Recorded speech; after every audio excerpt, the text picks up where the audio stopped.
sumarme al agradecimiento a Julio, a Jaime y a Teresa por organizar todos los años este tipo de reunión. Yo he intentado en mi charla un poco, cuando hablas de epilepsia hablas en realidad de un montón de enfermedades. Hacer un resumen de todo lo que ha ocurrido en el último año es muy complicado, ¿no? Y hay ciertas parcelas que siempre a uno le gustan más que otras, ¿no? Este va a ser el esquema que voy a intentar seguir, un poco para que no os perdáis durante la charla. Y este año ha sido muy productivo en un montón de cosas, ¿no? Tanto estudios de otros países como estudios nacionales. En principio, lo que habría que intentar recalcar, pues, la definición de epilepsia, que uno dice, bueno, ¿para qué vamos a definir la epilepsia si esto ya está definido desde hace tanto tiempo, ¿no? Pero en epilepsia pues se da mucho a las reclasificaciones. Y este es un trabajo que, a diferencia de la publicación de 2005, donde se establecía la definición de epilepsia que estábamos utilizando hasta este momento, esta definición es más consensuada, lo cual es más compartida por la mayor parte de la gente y viene un poco a refrendar la práctica clínica que tenemos la mayor parte de la gente que nos dedicamos a epilepsia, ¿no? La definición antigua que se mete en esta nueva definición es que un paciente tiene epilepsia cuando tiene 2 crisis espontáneas o refleja a lo largo del tiempo, en más de 24 horas, ¿no? La novedad de esta nueva clasificación es que también se definiría como paciente epiléptico una crisis espontánea o refleja y una probabilidad superior al 60% de volver a tener otra crisis en los siguientes 10 años. Antes se asumía que cuando uno tenía 2 crisis, pues el tener 2 crisis hacía que la probabilidad de que tuviera una tercera o una cuarta crisis fuera superior al 70%. Por eso se coge ese margen de la definición anterior y se mete en la nueva definición, de tal forma que podemos diagnosticar a pacientes con epilepsia con una única crisis y con una alteración patológica en el electroencefalograma, una alteración radiológica característica, etcétera. También van a tener epilepsia pues pacientes que tienen un síndrome, claro, un paciente con epilepsia rolándica, no me tengo que esperar a tener varias crisis para diagnosticarlo. Con una crisis, un patrón típico y una edad típica, pues ese paciente sabemos que va a tener epilepsia. Lo más novedoso de esta nueva definición o clasificación es cuando un paciente no tiene epilepsia, que eso antes no se había planteado, ¿no? Pues una vez pasada la edad de epilepsia limitada a síndromes característicos, un paciente con epilepsia rolándica probablemente deje de tener epilepsia pues, a partir de los 12, 13 años. Y otra característica nueva es cuando está más de 10 años sin crisis y los últimos 5 años ha estado sin tratamiento. De tal forma que podemos quitarle la etiqueta de epilepsia a un paciente epiléptico, lo cual es bastante importante. En epidemiología quería destacar un trabajo que es español, porque hasta ahora tenemos los datos epidemiológicos de la prevalencia de epilepsia en distintos países que probablemente no tengan mucho que ver con España. Este es un trabajo desarrollado por la SE, liderado por Pedro Serrano, al cual le agradezco pues, que me haya pasado alguna de sus diapositivas, que fue presentado el año pasado en la SE, y lo que quería establecer es una pregunta básica: ¿cuántos pacientes hay con epilepsia en España, ¿no? Se hacían estimaciones de estudios, digamos, europeos, pero vamos, son datos que muchas veces vienen de Alemania, de Suecia, y probablemente no tengan nada que ver con nuestro entorno, ¿no? Y establecen el triángulo de la epilepsia, ¿no? Que es este que pongo aquí, donde según las recomendaciones de la ILAE, pues cogen distintos centros urbanos con distintas características que son representativas de los pacientes de las personas que viven en España, ¿no? Es un estudio muy tedioso, donde han participado bastante gente. Para desarrollarlo tienen que poner en marcha un cuestionario que luego validaron, en el cual, a través de llamadas telefónicas, se intenta identificar a pacientes que pudieran tener, por las respuestas que dan al cuestionario cuando se le llama por teléfono, pues te hagan pensar que pudieran tener epilepsia, y aquellos candidatos eran reclutados luego en varios hospitales y se le hacía una entrevista más dirigida, y de esta forma se consiguió obtener los datos que veis aquí, ¿no? Entonces, ¿cuáles son los datos? Que hasta ahora no lo sabíamos, ¿no? Pues la prevalencia de epilepsia en España pues se estima alrededor de 14 casos cada 1000 habitantes, de los cuales casi la mitad tienen lo que ellos llamaban una epilepsia activa, o sea que en los últimos 5 años seguían teniendo crisis, ¿no? Y eso es mucho o es poco, pues en la gráfica de aquí abajo, aunque son estudios más antiguos, pues vemos que es parecida a los países que tenemos en nuestro entorno, ¿no? En cuanto a la genética, en epilepsia esto se está convirtiendo cada vez más como un listín telefónico, ¿no? Uno empieza a ver cada vez más nombres raros, más genes, de tal forma que uno llega ya es muy difícil seguirlo, ¿no? Yo aquí no he traído este año, como se dice años pasados, genes concretos. Lo que sí he traído es estudios colaborativos, que es lo que ha caracterizado el año pasado, en el cual se identifican un montón de genes que antes no se conocían o se confirman otros que antes se intuían en distintas enfermedades que se asocian a epilepsia y que todavía eran huérfanas para un origen genético, ¿no? Una de las técnicas que vamos a utilizar es la de los microarrays. A lo mejor los neurólogos de adultos no estamos tan acostumbrados a este tipo de técnicas, probablemente lo utilicen más los neuropediatras, pero una cosa que tenemos que conocer es una técnica que lo que intenta ver si existe pérdida de material genético o duplicación de material genético con distintas metodologías, y vemos que en pacientes con unas características concretas que no teníamos diagnosticados previamente, pues hay un grupo de pacientes que al final lo vamos a diagnosticar con esta técnica, ¿no? Las posibilidades de llegar a un diagnóstico con esta técnica es tanto mayor cuando estos pacientes tienen rasgos dimórficos, antecedentes de epilepsia, autismo asociado, etcétera. Es una técnica que dispara a muchos sitios y luego el problema de sí no es realizar la técnica, sino interpretar los resultados de la técnica. ¿Por qué? Porque todos tenemos alteraciones genéticas en forma de pérdida o adquisición de material genético y luego es muy difícil interpretar los resultados, ¿no? Pues si eso era difícil, pues aún se ha complicado más con como han comentado los compañeros también, distintas patologías, pues la secuenciación exómica, ¿no? Yo estaba intentando interiorizar por los microarrays en epilepsia cuando de repente aparecen técnicas de secuenciación exómica de tal forma que aparece un montón de alteraciones genéticas que son difíciles de interpretar y que no necesariamente justifican la epilepsia que está viendo en ese paciente en concreto, ¿no? Este artículo lo traigo aquí porque es el estudio colaborativo internacional más importante donde colaboran dos consorcios, ¿no? Que es el europeo y el americano. Hay otro consorcio más que es el australiano, que en este caso no interviene, ¿no? Y la pregunta que se hace en pacientes que diagnosticados de síndrome de Lennox-Gastaut y de síndrome de West, donde yo ya he hecho un despistaje importante, no tienen lesión en la resonancia magnética, no tienen alteraciones de los aminoácidos, o sea, no hay alteraciones metabólicas que haya identificado. ¿Cuántos de estos pacientes consigo identificar, encontrar un gen que justifique su enfermedad empleando estas técnicas de secuenciación exómica, ¿no? Pues en este caso encuentran un 12% de los pacientes tienen mutaciones responsables del síndrome, confirman genes que ya se conocían antes, pero identifican 5 genes que no se conocían antes.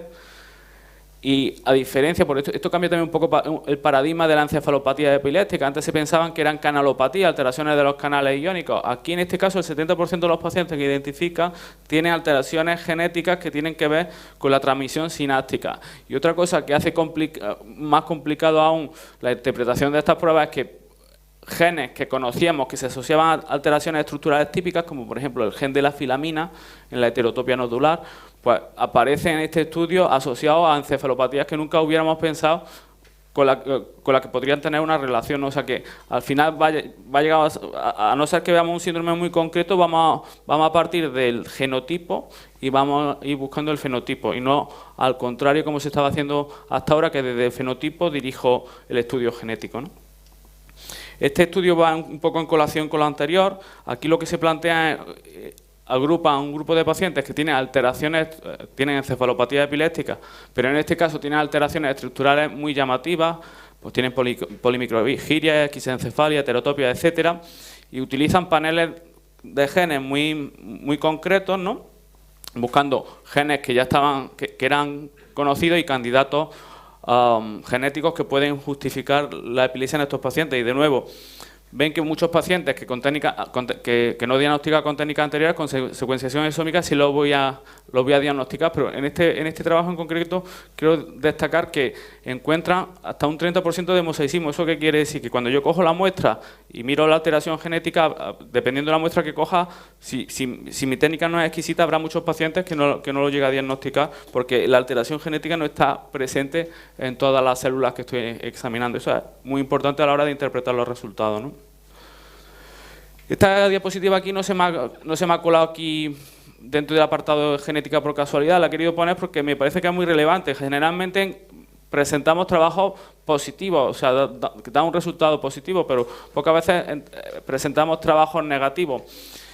Hubo mucho revuelo con las publicaciones de varios grupos chinos en el que decían que los pacientes con displasias focales corticales tipo 2B, os recuerdo que son aquellas que se asocian con alteraciones, con células balonadas y alteraciones dimórficas en las neuronas, pues había inclusiones del virus del papiloma humano tipo 16, ¿no? Y se pensaba que era una infección transvertical de la madre al hijo y se planteó, bueno, que con las nuevas campañas de vacunación de este tipo de virus, pues decaería, digamos, la prevalencia, la incidencia de este tipo de enfermedad, ¿no?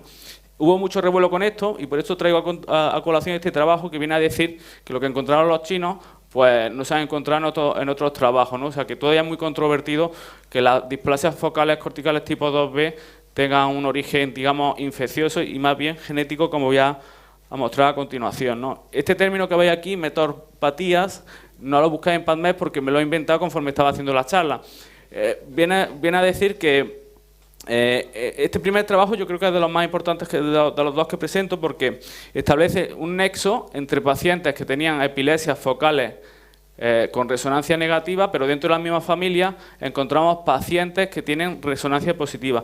Si os fijáis, este paciente tiene una displasia focal tipo 2B y de nuevo cambia un poco el paradigma, ¿no? Cuando damos la información a un paciente adulto en la consulta que tiene una epilepsia focal sin lesión, muchas veces te preguntan que si su hijo va a tener epilepsia. La tendencia habitual era decir que no existía un nexo entre lo que él tenía y sus descendientes, ¿no? Pues con este primer trabajo pues ya empezamos a ver agrupación familiar de pacientes que tienen lesiones y que no tienen lesiones en la resonancia magnética. Y se hace mucho hincapié en la vía de la mTORCH. En este caso encuentran alteraciones genéticas en este gen que ya describimos en otras reuniones pasadas y que se asociaba a distintos fenotipos de epilepsia, como por ejemplo epilepsia familiar con focos variables o otro tipo, epilepsia frontal nocturna, pero de nuevo este gen ha cambiado las manifestaciones fenotípicas que pueden encontrar y en este caso se ve que también regula la vía de la mTORCH,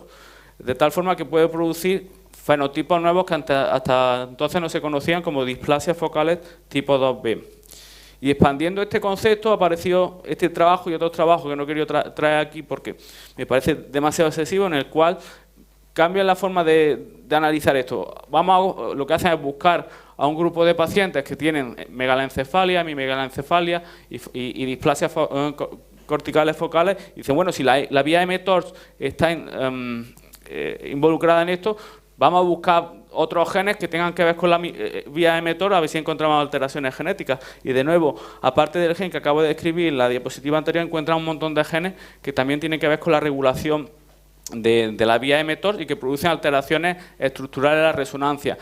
Y esto sí que cambia el paradigma, porque lo que ven también en este trabajo es que, independientemente de la patología que tenga al analizar la displasia, ya sea tipo 1, tipo 2, tipo 3, van a encontrar una alteración genética, de tal forma que ya no hablan de distintos tipos de displasias corticales focales, sino hablan de un espectro que tienen distintas manifestaciones patológicas, pero con un mismo denominador que es la alteración genética que encuentran, ¿no?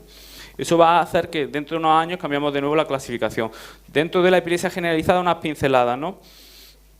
Este es un trabajo que traigo aquí porque me parece que es un resumen bastante interesante de lo que se conocía en los últimos años, en los que se ve que los pacientes con epilepsia mioclónica juvenil, que siempre se ha considerado un cuadro benigno, cuando lo compara con controles de su edad y ven la capacidad cognitiva que tienen inicialmente antes de empezar el tratamiento, ven que ya están por debajo de los controles. Cuando lo siguen en el tiempo, en este caso al cabo de los 2 años, ven que la capacidad cognitiva va incluso disminuyendo en ese seguimiento. Y lo bonito de este estudio es que correlaciona las alteraciones cognitivas que encuentran con alteraciones estructurales en la resonancia en la volumetría o el análisis de la superficie de los giros, ¿no? De tal forma que los pacientes con epilepsia generalizada idiopática, en este caso epilepsia mioclónica juvenil, a diferencia de los controles, el cerebro se supone que conforme va madurando tiene que ir perdiendo volumen y superficie, y en este caso ocurre justamente lo contrario, de tal forma que este trabajo y otros trabajos que ya presentamos en años anteriores han creado mucho revuelo, de tal forma que el término de epilepsia idiopática, pues hay algunos autores que ya dicen que no se debe emplear porque ya conocemos muy bien la vía en este caso la vía tálamo o parietofrontal, se conoce perfectamente esa vía que está alterada en los pacientes con epilepsia generalizada crisis idiopáticas, y hay otros autores que dicen, bueno, esto de darle un mensaje positivo al paciente en la consulta, pues habrá que tener cuidado, ¿no? Porque como mostraban el trabajo previo, pues ya hay alteraciones cognitivas que están determinadas por la propia enfermedad. A lo mejor no es tan benigna como estábamos pensando, ¿no? En cuanto a la semiología, esta parte lo he metido aquí porque el americano y otros congresos, pues estamos viendo cada vez más trabajo en el que por estereoelectroencefalografía, que consiste en colocar electrodos profundos y monitorizar las crisis, así como estimular, estamos descubriendo o perfilando mejor funciones cognitivas que hasta ahora pues no podíamos explorar, ¿no? con electrodos subdurales. En este trabajo, en este sentido, el grupo francés e italiano son los más potentes, pues describen crisis en las que característicamente el paciente tiene dolor y describen la zona del dolor en la ínsula posterior, los dos últimos giros y en el opérculo parietal, lo que se llamaría S2.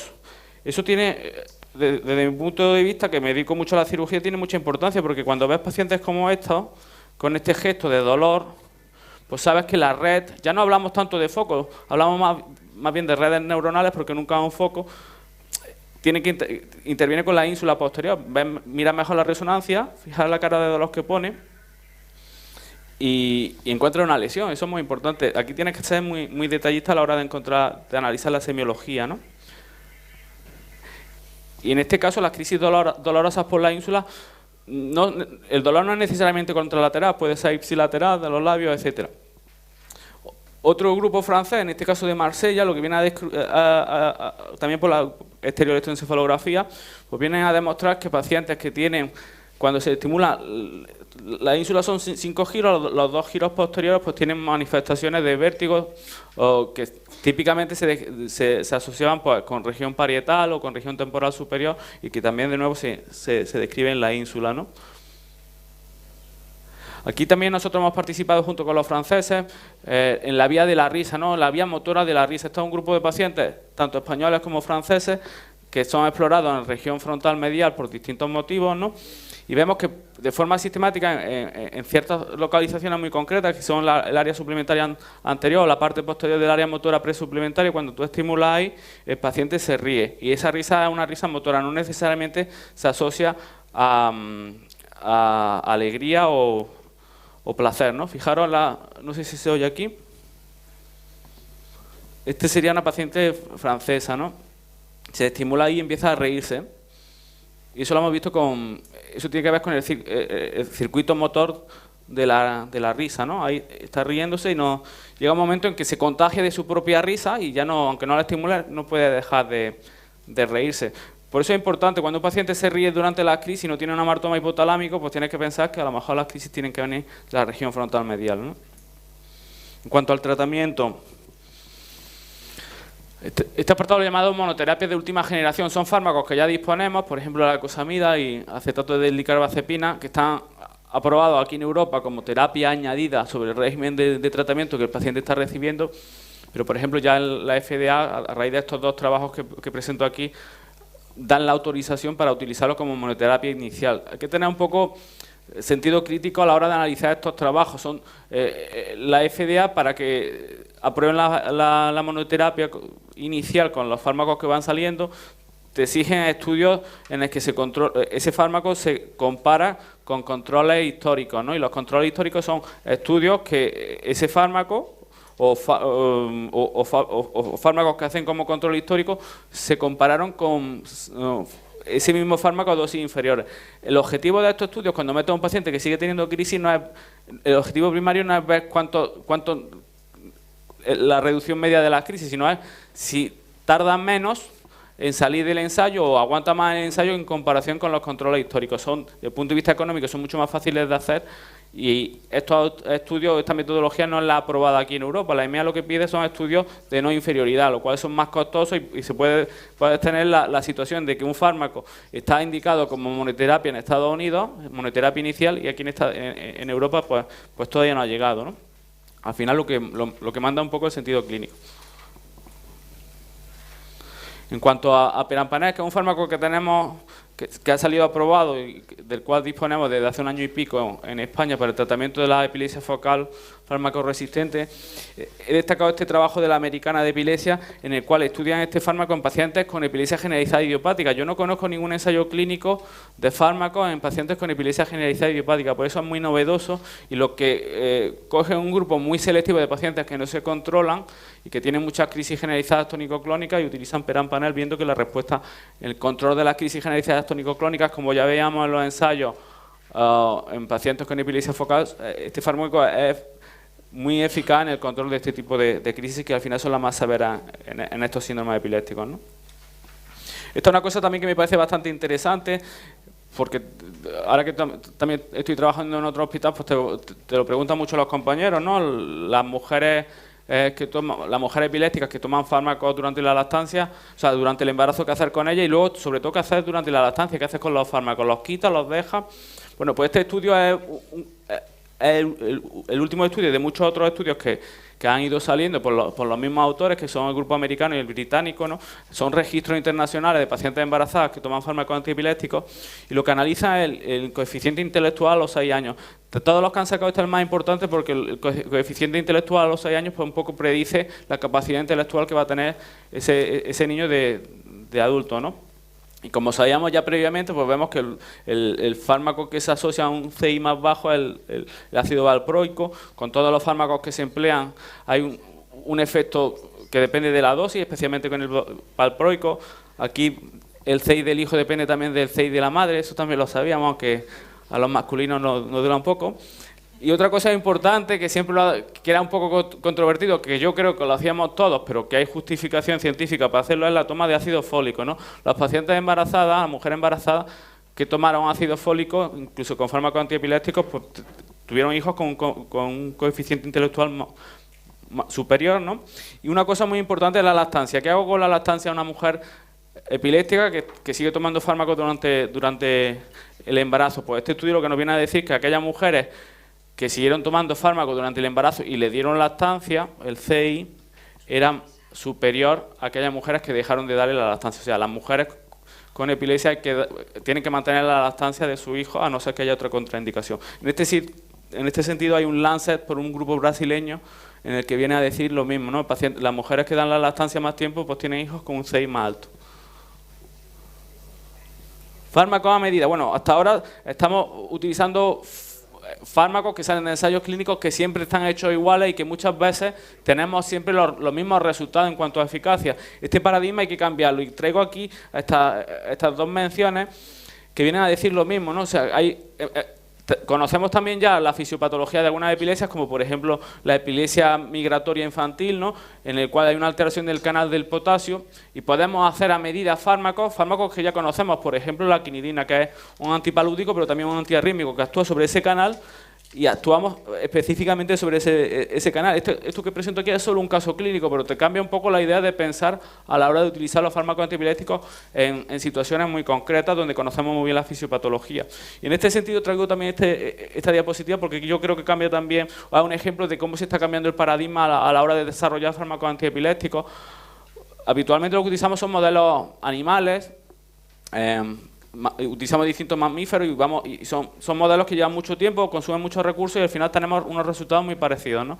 En este Nature lo que hacen es utilizar otro modelo animal, utilizan el pez cebra, que característicamente tiene el canal del sodio desde el punto de vista genético muy similar al del humano, y consiguen mutaciones en ese canal que produce epilepsia en esos peces. Y aquí veis un ejemplo, los círculos de colores, pues el círculo con menos azul sería un pez cebra que se está moviendo normal, y el círculo con mucho azul es un pez cebra que está teniendo muchas convulsiones, ¿no? Se puede monitorizar, ¿no? Esto te permite utilizar fármacos a mansalva. Puedes utilizar, como tienes muchos peces cebra, pues vas utilizando fármacos que están ya aprobados, pues, por ejemplo en este caso la FDA, y vas viendo si sirven para controlar o no controlar la epilepsia de estos peces, ¿no? Y en este caso identificaron un antihistamínico, el clemizol, que está comercializado, o estaba comercializado hasta hace poco, que es anti-H1, y que controlaba la crisis en estos peces cebra con síndrome de Dravet, ¿no? Otra cosa también importante que está generando mucho revuelo es el cannabidiol en la epilepsia, sobre todo en epilepsias infantiles. Este es un abstract presentado en la americana del año pasado. Lo firma Orin Devinsky, que es el que está desarrollando este fármaco. Hay mucha expectación con esto, ¿no? Aquí es un estudio abierto en el que utilizan el fármaco en pacientes con síndrome de Lennox-Gastaut o otros tipos de encefalopatía epiléptica y en pacientes con síndrome de Dravet, y hasta un 33% se quedan sin crisis. Nosotros estamos participando a nivel internacional en un estudio doble ciego o randomizado, ¿no? en pacientes con síndrome de Dravet entre 2 y 18 años, y hay una expectación brutal por la parte de la familia por toda la información en el medio que ha habido en relación con este fármaco, de tal forma que ha habido varias editoriales en epilepsia, una revisión crítica que os recomiendo que leáis, que es la de Orin Devinsky, ¿no? Pero cuando tú le preguntas a la gente que se dedica a la epilepsia, y le dice, bueno, ¿podemos utilizar ya con la información que tenemos el cannabidiol en epilepsias infantiles? Pues la mayoría te va a decir que no hay suficiente información, de tal forma que hay que ser un poco cautos, y esto está dando lugar a que hayan varios ensayos clínicos donde se están probando varias dosis de cannabidiol. En cuanto a cirugía y dispositivos, no lo he metido en un mismo grupo. Siempre criticamos lo que hacemos aquí en España, pero también podemos criticar cómo actúan otros neurólogos a nivel internacional. Aquí pongo como ejemplo lo que hacen en Canadá, ¿no? En cuanto al conocimiento de la cirugía. Cuando hacen una encuesta, este estudio es importante porque ha habido otras encuestas, pero generalmente cuando tú haces encuestas a neurólogos sobre cirugía de epilepsia, la mayoría no te contesta. En este te contesta hasta el 53%, ¿no? De tal forma que muchos de los neurólogos canadienses, que se supone que tienen un sistema de salud bastante desarrollado, no identifican cuando un paciente tiene una epilepsia fármaco resistente y cuándo se tiene que derivar a un centro de referencia para cirugía de epilepsia. Y muchos de ellos, cuando le preguntan qué obstáculos encuentran, pues incluso en Canadá ven que el sistema sanitario, pues existen ciertas barreras que hacen que el paciente no fluya desde, digamos, la periferia donde se ve el paciente por el epileptólogo general hasta los centros de cirugía, ¿no? Y esto ha dado lugar a algunas editoriales, ¿no? Viene a hablar del knowledge gap y el gap de, digamos, de acceso, ¿no? El knowledge gap, yo creo que hay mucha gente que no se dedica a epilepsia no sabe cuándo se tiene que dirigir un paciente para cirugía, y aquellos que lo saben pues tienen dificultades para que el paciente entre en los circuitos necesarios para llegar finalmente a una evaluación prequirúrgica, no necesariamente se tiene que operar. Y eso da lugar que haya en distintos sitios del mundo un decalaje de que el paciente es identificado hasta que finalmente el paciente es operado, ¿no?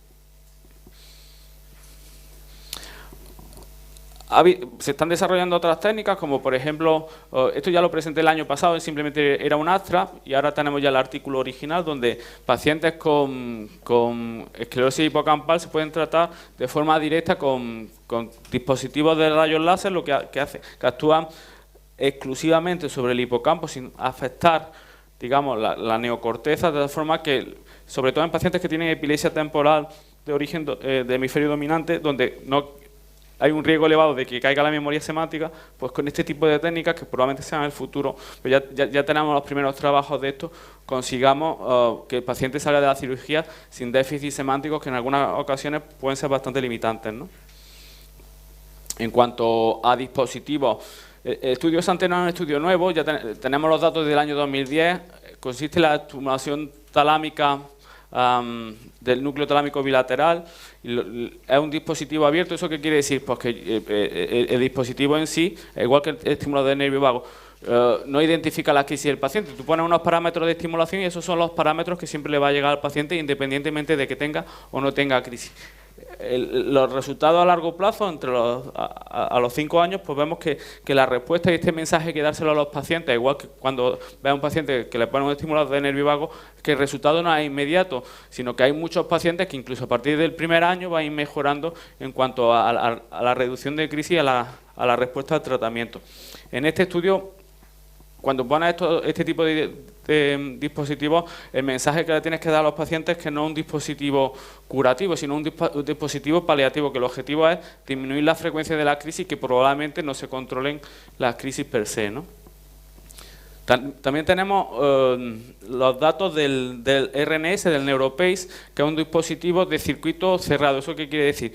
Que es un dispositivo que va implantado en el cráneo y que tiene varios electrodos que sensa, que es capaz de monitorizar dónde viene la crisis del paciente y, una vez que identifica el patrón, soltar un estímulo con el fin de abortar las crisis, ¿no? También tenemos este dispositivo, ya presentaron los resultados durante el primer año hace varias americanas, ¿no? Y en esta ocasión presentan varios artículos donde vemos la respuesta a largo plazo, ¿no? Igual que el otro dispositivo, pues no es solo una respuesta de abortar la crisis, sino también una respuesta neuromoduladora. Conforme pasa el tiempo, en aquellos pacientes que siguen manteniendo el dispositivo, que son la mayoría, pues vemos que la respuesta a largo plazo, cada vez hay más pacientes que van respondiendo mejor, con una disminución mayor del número de crisis a lo largo del tiempo. En este caso era hasta los 6 años, ¿no? Esto lo traigo aquí un poco como curiosidad. Esto ya muy en plan de investigación en monos, igual como se hace en cardiología con las arritmias, ¿no? Pues se está intentando desarrollar catéteres que a través de la vía venosa llega a la zona donde se ha identificado que se generan las crisis y con radiofrecuencia, con termocoagulación, producir una lesión. Este es un trabajo que viene un poco a explicar cómo se puede llegar a hacer eso en modelos animales, ¿no? Y este último apartado, para ya ir terminando, bueno, todo esto lo hacemos para evitar la muerte prematura en epilepsia. ¿Cómo de relevante es esto? Bueno, este es un metaanálisis de distintos trabajos en los que viene a decir que los pacientes con epilepsia sintomática, epilepsia que se presumen que son de difícil control, como por ejemplo congénitas, como malformaciones de desarrollo cortical, el riesgo de tener muerte en relación a su epilepsia es muy superior al de la población general, sin que exista más riesgo de muerte en pacientes que están controlados, ¿no? Dentro de las distintas causas que producen muerte prematura en epilepsia, una de las más importantes, si no la más importante, es el SUDEP, es la muerte súbita en pacientes con epilepsia. Este es un trabajo que ha salido reciente, pero que viene un poco a refrendar trabajos ya publicados en el New England en el 2010, en el cual desarrolla un modelo matemático para ver el riesgo de muerte en aquellas personas que tienen epilepsia y que no se controlan a lo largo de su vida. Y veis como en esta diapositiva, si la epilepsia aparece en los primeros años de vida, existe un 8% de los pacientes que tú los sigas a lo largo de su vida van a fallecer por su epilepsia, ¿no? De tal forma que el SUDEP en epilepsia es una causa frecuente, o sea, dentro de las causas por muerte en epilepsia, una de las causas más frecuentes. ¿Y cuál es la relevancia de esto a nivel general en comparación con otras enfermedades neurológicas? Hay muchos más pacientes que se mueren de Alzheimer o de Parkinson en comparación con el SUDEP, pero si tú lo analizas por años que potencialmente se han perdido, sería la segunda causa después del infarto cerebral, o sea que es relativamente importante, ¿no? Ya conocemos muy bien la fisiopatología, nos imaginábamos que los pacientes que tenían SUDEP, muchos... O sea, se había asociado con que acababan tumbados boca abajo en la cama. Este metaanálisis viene a decir eso y ve que hasta el 85% de los pacientes menores de 40 años pues son encontrados muertos boca abajo. ¿Y por qué por debajo de 40 años? A mí me llamó la atención que pusieran esa edad de 40 años.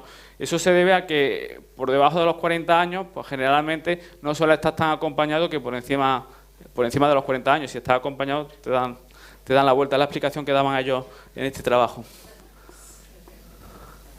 Ya finalizando, tenemos situaciones como esta, ¿no? Este es un paciente con crisis hipermotora todas las noches, desde hace 15, 20 años. Tiene todos los ingredientes para tener una complicación de las que estamos hablando, ¿no? Crisis muy frecuentes, nocturnas, con apnea ictal, con contracción tónica, como veis ahí en el electroencefalograma. Se va a voltear, y aquí no se ve el electrocardiograma, pero hacía asistolias ictales, ¿no? Ahora... Conocemos muy bien la fisiopatología, o estamos conociéndola muy bien, sabemos, digamos, la relevancia de este problema. Ahora, el problema que viene a continuación es cómo informamos a estos pacientes en la consulta. ¿Debemos informarlos? Esto es muy controvertido, se ha hablado mucho sobre esto en la americana, en los distintos congresos que hemos tenido, ¿no? Y cuando tú le preguntas, sobre todo en la edad pediátrica, a los padres de los pacientes, te vienen a decir que más del 92% de los padres de los niños con epilepsia quieren ser informados, independientemente de la severidad de la epilepsia. Y que la mayoría quiere ser informados al inicio, o sea, inmediatamente después del diagnóstico de epilepsia. O sea, que eso a lo mejor debería cambiar un poco la forma en que damos la información a los pacientes, ¿no? Porque es mejor la información dada por un profesional que la información que puedan adquirir ellos cuando se meten en Internet y leen cosas que a lo mejor no son las correctas, ¿no?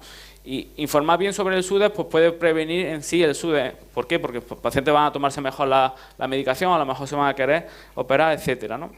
Y ya como conclusiones, pues un poco resumiendo lo anterior, hay unas nuevas implicaciones prácticas de la nueva definición de epilepsia. Sabemos cuántos pacientes hay epilépticos hay en España, que hasta hace poco no lo sabíamos. La epilepsia generalizada idiopática a lo mejor ya no se va a llamar idiopática, se va a llamar de otra forma, y a lo mejor digamos la implicación de benigna pues, se está un poco yendo, ¿no? Las epilepsias, como otras enfermedades que hemos visto aquí en la charla de por la mañana, son cada vez más genéticas, ¿no? Existen nuevos paradigmas en la búsqueda de fármacos y en el tratamiento individualizado fuera de los ensayos clínicos clásicos, ¿no? Hay que establecer el lugar de los nuevos dispositivos en las epilepsias refractarias, ¿no? Por ejemplo, el RNS, el NeuroPace, a lo mejor estaría indicado por pacientes que tienen distintos focos o están con crisis de zonas elocuentes, ¿no? Y luego cómo informar o cómo afrontar el SUDEP en la consulta, ¿no? Y eso era todo lo que quería comentar. Muchas gracias.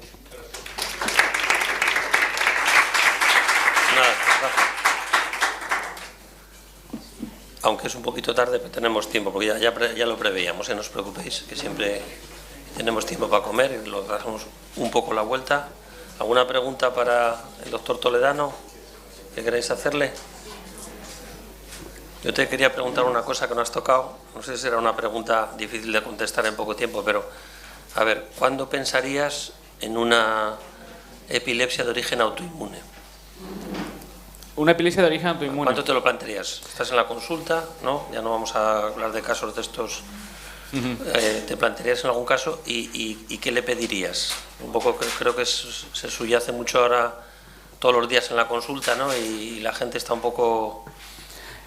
Me lo plantearía en varias situaciones. De hecho, yo creo que el año pasado presenté alguna diapositiva porque era también... De repente esto va por tendencia. El año pasado hubo muchas publicaciones en autoinmunidad en epilepsia. Pues me lo plantearía en situaciones en las cuales, sobre todo en edades jóvenes, un paciente tiene un inicio explosivo o crisis muy agrupadas, en la que la resonancia te muestra una imagen típica, y en situaciones en las que la resonancia no encuentra una imagen típica o es negativa, pues en situaciones en que pones tratamiento y ese paciente no acaba de responder de forma inmediata. ¿Cómo actuaría? Pues tienes que hacerle un estudio de líquido cefalorraquídeo y un estudio buscando anticuerpos. ¿Qué ocurre? Que muchas veces estas enfermedades son fásicas, ¿no? A lo mejor no encuentran ningún marcador y hay marcadores que todavía no conocemos. Y los marcadores, pues a lo mejor muchas veces enseguida decaen, ¿no? Porque son pacientes que tú no ves, a no ser que sea un paciente que entre en estatus, ese sería el caso fácil, ¿no? Pero no necesariamente el espectro de la epilepsia autoinmune son siempre pacientes que entran en estatus, sino son muchas veces pacientes que tienen crisis agrupadas y que no acabas de controlar. Luego también hay que decir que algunos de los pacientes que le estamos poniendo la etiqueta de epilepsia autoinmune realmente no tienen una epilepsia autoinmune. Algunas veces ven marcadores que salen positivos y dicen, bueno, es que el cuadro clínico no tiene nada que ver con lo que estoy viendo, ¿no? Es difícil de interpretar. Y luego la siguiente pregunta lo siguiente que te plantea, bueno, si tengo mucha sospecha de autoinmunidad, aún sin demostrarlo claramente, ¿están justificados los corticoides? ¿Están justificados otro tipo de tratamiento? Pues eso está por escribir, ¿no? No se sabe muy bien qué hacer. Bueno, pues si queréis lo dejamos y a las 3:15 volvemos, ¿vale? Muchas gracias.